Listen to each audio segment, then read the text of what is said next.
Good morning children's. मैं पुष्पिता मोहंती, हिंदी अध्यापिका। आज हम पढ़ने जा रहे हैं छठी कक्षा के व्याकरण पुस्तक के पाठ 5 सर्वनाम, जिसे मैंने यहाँ पे लिख दिया है। देखिए, आप सभी छात्रों से अनुरोध है कि इस विषय को पढ़ाने से पहले या पढ़ने से पहले आप सभी अपने व्याकरण पुस्तक को खोलकर अपने सामने रखें, साथ ही एक पेंसिल भी रखें, ताकि जिन महत्वपूर्ण शब्दों या वाक्यों पर हम ज़्यादा जोर दें या आपको जो कठिन लगे उसको आप रेखांकित करते जाएं। जब आप दोबारा इस विषय को खोलकर पढ़ें, आपको समझने में आसानी हो। तो आइए अब हम शुरू करते हैं आज का विषय सर्वनाम। सर्वनाम हम किसे कहते हैं, सर्वनाम का प्रयोग हिंदी व्याकरण में क्यों किया जाता है और इसके भेद कितने हैं, ये आज हम जानेंगे। तो सर्वनाम किसे कहते हैं? ऐसे शब्द, यहाँ पे मैंने लिखा हुआ है, देखिए, ऐसे शब्द जो संज्ञा, इसके पहले वाले क्लास में हमने पढ़ा था संज्ञा, आप सभी को याद होगा। तो सिंपल सा बात है कि संज्ञा के स्थान पर प्रयोग किए जाने वाला शब्द ही सर्वनाम कहलाता है। दोबारा रिपीट कर रही हूँ, संज्ञा के स्थान पर प्रयोग किए जाने वाला शब्द सर्वनाम कहलाता है। जैसे उदाहरण स्वरूप, राम एक अच्छा या मेधावी छात्र है, वह अपने सभी मित्रों की मदद करता है। इन दोनों वाक्यों को मैं पुनः आपको समझा रही हूँ। राम एक मेधावी छात्र है, राम अपने सभी मित्रों की सहायता करता है। देखिए, मैंने 2 बार यहाँ पर राम राम का उच्चारण किया, जबकि पहले वाले में एक बार राम कहा तो दूसरी बार वह कहा। ये जो वह है वही हम सर्वनाम कहते हैं। उन्हीं ऐसे ही कुछ शब्दों को हम सर्वनाम कहते हैं। तो आप सभी को समझ में आ गया होगा। फिर भी यहाँ मैं लिखा हुआ है, देखिए, सर्वनाम की परिभाषा, ऐसे शब्द जो कि संज्ञा के स्थान पर प्रयोग किए जाते हैं उन्हें हम सर्वनाम कहते हैं। मैं, तुम, वह, वे, आप, आपके लिए इत्यादि, ये सब सर्वनाम के एक एक रूप हैं। तो सर्वनाम को 6 भागों में बांट दिया गया है। कितने भागों में? 6 भागों में। मैं बार बार आपसे कह रही हूँ कि अपना पुस्तक हाथ में लें, साथ में एक पेंसिल भी रखें ताकि आप उस पर निशान लगा सकें। देखिए, आप ये जो हिंदी पुस्तिका है उस पर पेज नंबर 25 को खोलिए और देखिए, पहला वाला है पुरुषवाचक सर्वनाम। पहला हमारा है पुरुषवाचक सर्वनाम। यहाँ पे मैं लिख रही हूँ पुरुषवाचक सर्वनाम। पुरुषवाचक सर्वनाम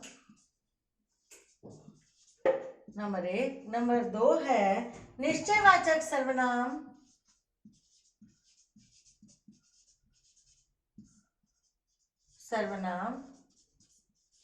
नंबर 3 है अनिश्चयवाचक सर्वनाम।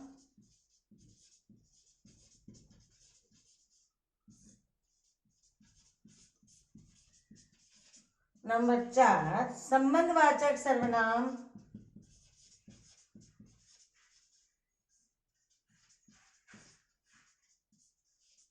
नंबर 5 प्रश्नवाचक सर्वनाम।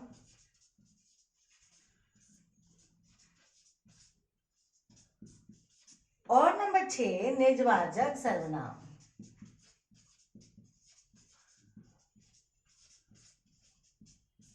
तो देखा आपने, मैंने कहा कि सर्वनाम 6 प्रकार से पाए जाते हैं। पहला पुरुषवाचक, दूसरा निश्चयवाचक सर्वनाम, तीसरा अनिश्चयवाचक, चौथा संबंधवाचक, पांचवा प्रश्नवाचक और आखिरी या छठा वाला निजवाचक।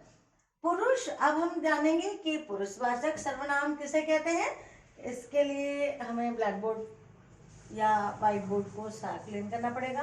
देखिए, यहाँ पे मैं आपको लिख के बता रही हूँ, लेकिन आपके पुस्तक में भी यह विस्तारपूर्ण से दिया गया है।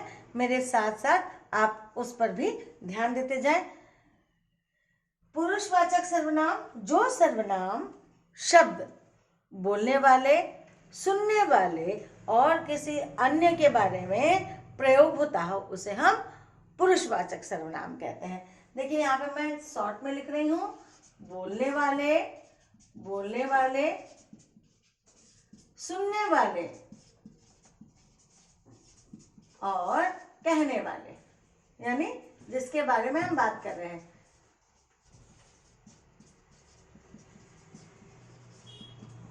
हम बातें कर रहे हैं। देखिए,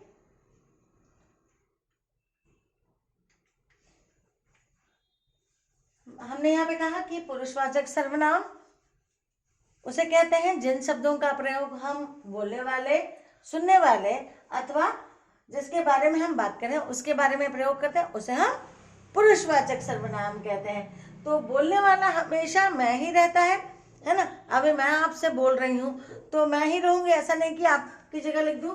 तो बोलने वाला हमेशा मैं या हम, जैसा भी आप ठीक समझे, या उसका बहुवचन है। बहुत सारे लोग मैं को हम, मैं के स्थान पर हम का भी प्रयोग करते हैं। सुनने वाले, आप अभी सुन रहे हैं, मैं आप सबसे बातें कर रही हूं, तो यहाँ पर हम आप हो गए तुम या आप। देख रहे हैं। अब हम जिसके बारे में बात कर रहे हैं, मान लीजिए मैंने आपसे कहा, आप सभी को पता है आज हमने 6th A को ये विषय भी पढ़ाया है। तो 6th A यहाँ पर बन गया क्या, उनके बारे में हम बात कर रहे हैं, वे या वे हो गया कौन सा शब्द ना, अन्य, जिसके बारे में हम बातें कर रहे हैं। तो इससे हमें क्या पता लगता है बच्चों कि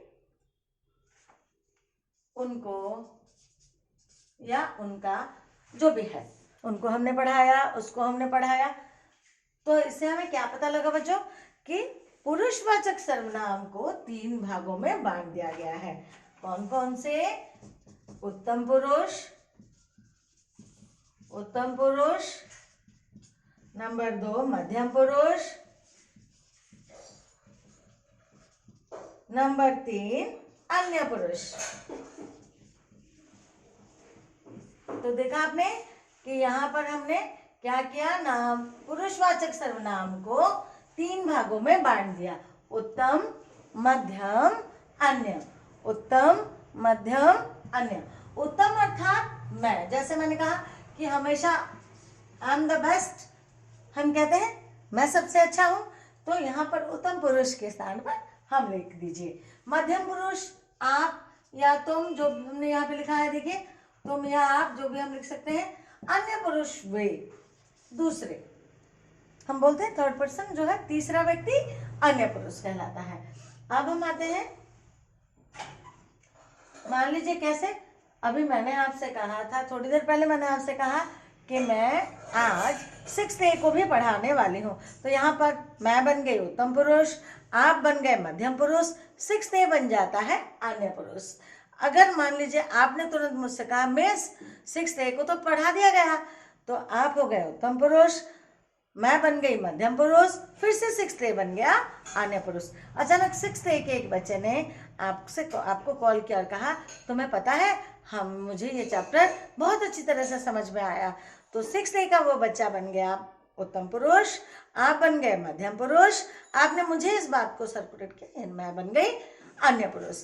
तो हमेशा बोलने वाला उत्तम पुरुष, सुनने वाला मध्यम पुरुष, और जिसके बारे में हम बात कर रहे हैं वो है अन्य पुरुष। अब हम आते हैं नंबर 2, निश्चयवाचक सर्वनाम। ठीक है, अब हम आते हैं नंबर 2। हमने यहाँ पे देखिए पढ़ा था, नंबर 1 हमारा हो गया।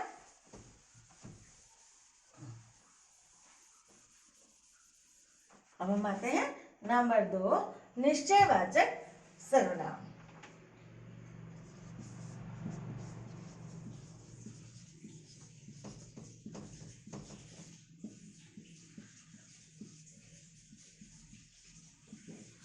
निश्चय अर्थात क्या है ना, जिस सबसे हम सुनिश्चित हो, निश्चय हो।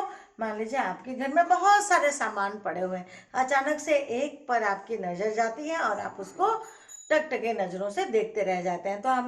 तो कोई पूछता है इसको क्या ऐसे देख रहे हो, नहीं नहीं ये पता है ये पुस्तक मेरे पिताजी की है, या यह मेरे दादाजी की है, यह मेरे माँ की है, जो भी है, हम जिसके बारे में एकदम श्योर रहते हैं वह निश्चयवाचक सर्वनाम कहलाता है।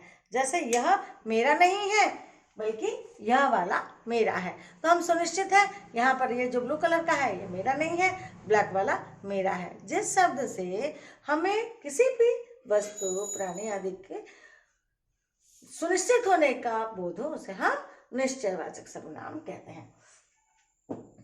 जैसे मैंने अभी आपको बताया, यह कुर्सी मेरे दादाजी की है, यह पेन मेरा है, यह बैग मेरा है, यह 6ठी कक्षा का हिंदी पुस्तक है, वो 5वीं का है, वो 10वीं का है इत्यादि। जिन शब्दों से हम सुनिश्चित रहें। ठीक है, अब हम आते हैं नंबर 3, अनिश्चयवाचक। देखिए निश्चय हमने लिखा है, यहाँ पे हमने लिख दिया अनिश्चय। अनिश्चयवाचक क्या लिखा हमने? अनिश्चयवाचक। ऐसे सर्वनाम शब्द जो अनिश्चित वस्तु या ऐसे व्यक्ति का बोध कराते हैं जिन्हें हम अनिश्चय कहते हैं। ऐसे सर्वनाम जो किसी अनिश्चित वस्तु या व्यक्ति का बोध कराते हैं। मान लीजिए अचानक क्या होता है, कोई आपको मान लीजिए बाहर कोई बुला रहा है, आपने जाके गेट पर देखा तो मामा ने कहा कि बेटा जरा देखो कि कौन है, तो आपने जाके देखा तो आपने कहा पता नहीं मामा, मैं नहीं पहचानता। यानी आप सुनिश्चित नहीं है कि वो व्यक्ति कौन है। ठीक है, समझ में आ रहा है? ग्लास में थोड़ा सा दूध है, थोड़ा सा ही दूध है। कितना है? थोड़ा सा है। थोड़ी की मात्रा इतनी हो सकती है, इतना हो सकता है, कितना भी हो सकता है। आप सुनिश्चित रूप से नहीं बता पा रहे कि वो कितना है। थोड़ा सा है, जरा सा है, चाहे वो आधा हो या आधे से कम हो, लेकिन हमने उसे किसकी तुलना की? थोड़ा सा। तो यहाँ पर हम अनिश्चयवाचक कहलाते हैं। और भी इसके कई उदाहरण हैं, जैसे पता नहीं स्कूल में क्या पढ़ाया गया है। मान लीजिए आपने अपने दोस्तों को पूछा कि मैं कल एब्सेंट था तो तुम्हें क्या पढ़ाया गया? उसने तुरंत कहा पता नहीं, मैं भी कुछ ठीक से समझ नहीं पाया या याद नहीं है। तो उसे हम अनिश्चय कहते हैं। वो श्योर नहीं है कि कल क्या पढ़ाया गया था, ये चैप्टर था या नहीं, उसे नहीं मालूम, उसे हम अनिश्चय कहते हैं। लेकिन ठीक उसका ऑपोजिट में निश्चयवाचक नंबर 2 पे हमने जो पढ़ा, जो निश्चित हो, श्योर हो, नहीं इसे कल हमने पढ़ा है, ये वाला हमने पढ़ा है, ये हमारा पढ़ाया गया जा चुका है। जहाँ पर हम सुनिश्चित हो, निश्चयवाचक। ठीक उसके विपरीत जहाँ हम श्योर नहीं है, निश्चय नहीं है, अनिश्चयवाचक। अब आते हैं हम नंबर 4, संबंधवाचक सर्वनाम। ऐसे सर्वनाम, संबंधवाचक सर्वनाम ऐसे सर्वनाम जो वाक्य में अन्य सर्वनाम शब्दों के संबंध में बताएं, उन्हें हम सर्वनाम कहते हैं। जैसे जो जैसा करोगे वैसा भरोगे। एक सर्वनाम का संबंध दूसरे के साथ जब जुड़ा हुआ है, एक के बिना दूसरा नहीं हो सकता, वहां पर हम संबंधवाचक, एक यानी रिलेशन हो, किसी भी प्रकार का संबंध हो। जैसी करनी वैसी भरनी, हम कहते हैं बड़े आसानी से, तुम जैसा करोगे वैसा ही फल मिलेगा, है ना। जैसा का वैसे के साथ संबंध है। हमने जैसा किया वैसा। खूब मन लगाकर पढ़ोगे तो परीक्षा में बहुत अच्छे अंक आएंगे। खूब पढ़ोगे तभी एग्जाम में नंबर्स आएंगे। देखिए, मन लगाकर पढ़ोगे तभी जाके परीक्षा में सफल हो पाओगे। एक के साथ दूसरे का संबंध है। ठीक है, जो अच्छा चित्र बनाएगा वही जीत पाएगा। स्कूल में बहुत सारे कॉम्पिटिशन्स होते हैं, प्रतियोगिताएं होती हैं। हम बोलते हैं कि ठीक से लिखो, अच्छे से खेलो, या अच्छे से ड्राइंग करो या नृत्य करो, जिसका भी कॉम्पिटिशन आपके सामने आया हो, तो हम क्या बोलते हैं? अच्छे से करो तभी आप किसी पोजीशन पे आ सकोगे। हम जी जान लगा देते हैं उस प्रतियोगिता में फर्स्ट आने के लिए, है ना। तो अगर हम जी जान ना लगाएं तो फर्स्ट ना आए। तो जहाँ इससे क्या समझ में आया? शब्द के जिस रूप से क्या हुआ, उसके सर्वनाम के जिस रूप से एक का संबंध दूसरे के साथ हो, उसे हम संबंधवाचक कहते हैं। प्रश्न अब आता है नंबर 4। हमने जैसे कहा यहाँ पे संबंधवाचक हमने अभी पढ़ा, संबंधवाचक। अब आता है नंबर 5, प्रश्नवाचक।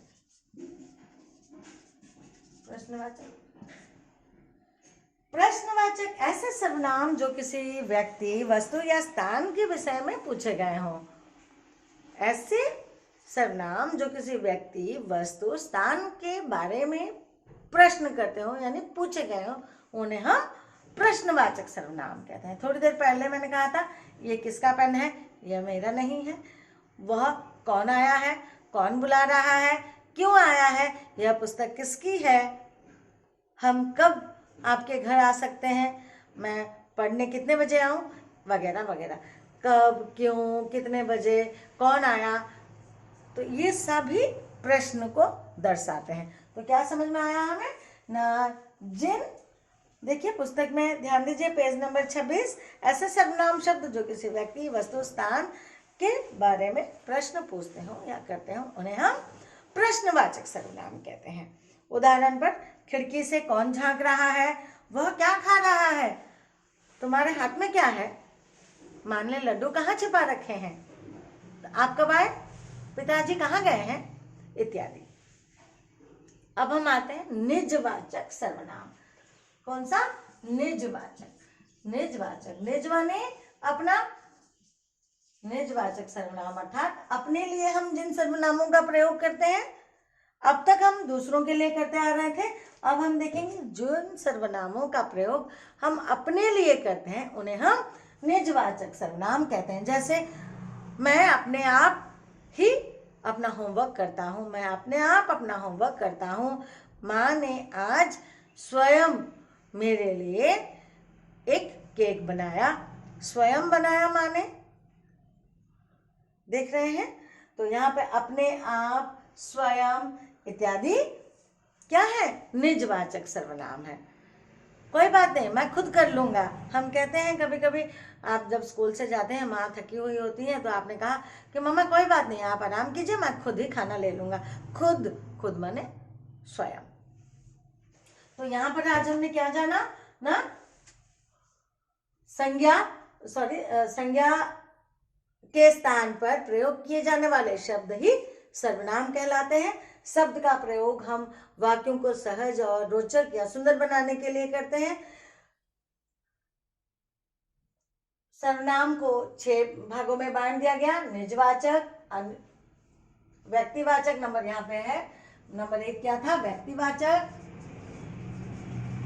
व्यक्तिवाचक, नंबर 2 निश्चयवाचक, नंबर 3 अनिश्चयवाचक, नंबर 4 संबंधवाचक, नंबर 5 प्रश्नवाचक और नंबर 6 निजवाचक। व्यक्तिवाचक को 3 भागों में बांट दिया गया है, मैंने आपको कहा, उत्तम, मध्यम और अन्य। उत्तम, मध्यम, अन्य, फिर निश्चयवाचक, अनिश्चयवाचक, संबंधवाचक, प्रश्नवाचक और निजवाचक। अब हम देखेंगे पेज नंबर 27 में सर्वनामों की रूप रचना। सर्वनाम शब्द वचन और कारक के अनुसार परिवर्तित होते हैं। कारक हमने अभी नहीं पढ़ा, आगे आने वाले हमारे क्लास में हम कारक के विषय को भी पढ़ेंगे।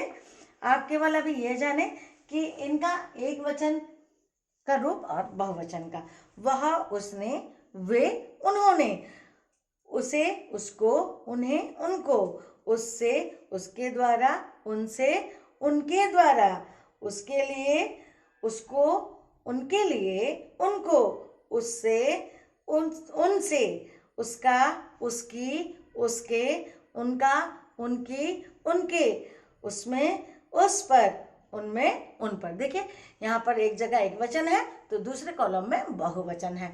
अगर आप इसे पढ़ें 1 से 2 बार, जब आप इसे पढ़ें तो आसानी से समझ में आएगा। आगे वाले क्लास में हम इसके अभ्यास के साथ साथ आपको कई और नए विषयों को भी पढ़ाने का प्रयास करेंगे और हमारा प्रयास यही रहेगा कि आप इन सभी विषयों को अच्छी तरह से सहज ही समझ सकें।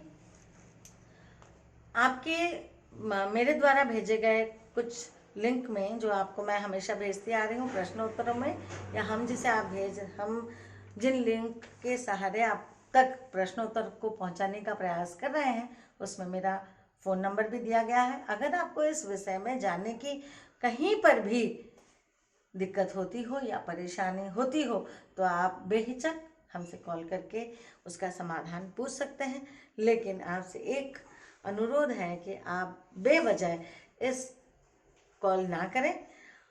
इस समय हम जानते हैं कि आप सभी को बाहर निकलने, अपने दोस्तों से और विद्यालय आने का बहुत मन कर रहा है, लेकिन हम पर कुछ रोक लगा दी गई हैं, हम बाहर नहीं आ सक रहे। घर में बैठे बैठे कभी कभी हम बोल देते हैं कि मैं बहुत बोर हो रहा हूँ, बोर हो रही हूँ, है ना। इसलिए आप नए नए छोटे छोटे कार्य सीखें, अपने पेरेंट्स को कहें कि वे भी आपको इसमें मदद करें। पेपर कटिंग, फ्लावर्स बनाना, ड्राइंग बनाना, कहानियाँ पढ़ना, छोटे छोटे कार्टून्स देखना, शॉर्ट स्टोरीज पढ़ना, स्वयं कविताएं लिखना, कहानी लिखने का प्रयास करें, साइकिल चलाएं, नियमित रूप से योगा करें, और लेकिन इन सब के बावजूद पढ़ाई पर सदैव ध्यान रखें, घर पर रहें, सुरक्षित रहें और खुश रहें। आगे हम दूसरे क्लास में मिलेंगे। धन्यवाद।